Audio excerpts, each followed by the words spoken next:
हाँ जी स्टूडेंट्स, आज हम अपना पार्ट नंबर 13 पढ़ेंगे, जो एक कविता है और जिसका नाम है एक तिनका।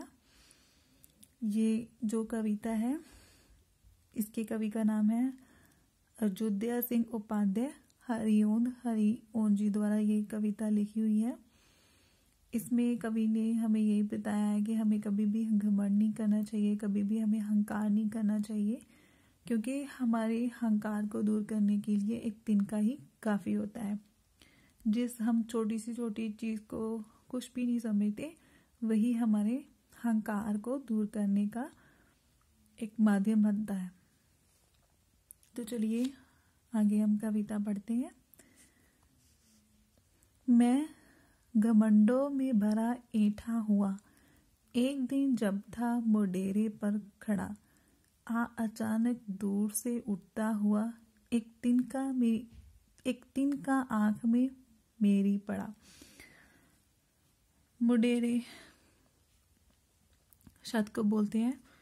तो इस पंक्तियों में कवि ने हमें क्या बताया है कि कवि कहता है कि मैं अपने घर के मोडेर पर खड़ा था। कैसे खड़ा था? एक घमंड में खड़ा था, अहंकार में खड़ा था।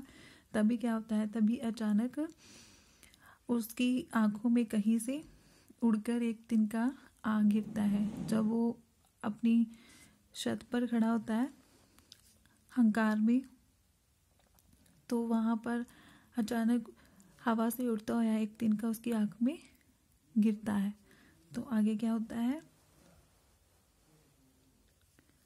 मैं झिझक उठा, हुआ बेचैन सा, लाल होकर आंख भी दुखने लगी, मूठ देने लोग कपड़े की लगे, ऐंठ बेचारी दबे पाँव भगी। तो इन पंक्तियों में कवि क्या बताता है कि जब कवि ने आंख में तिनका गिर जाने के बाद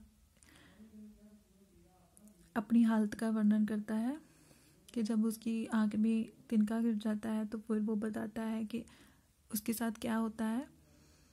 कवि कहते हैं कि आंख में तिनका चले जाने से उन्हें बड़ी ही बेचैनी होने लगी, बहुत तकलीफ होने लगती है।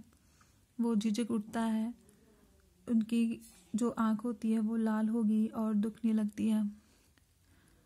फिर क्या होता है कि जो लोग होते हैं वो कपड़े का उपयोग करके उनकी आंख से तिनका निकालने की कोशिश करने लगे।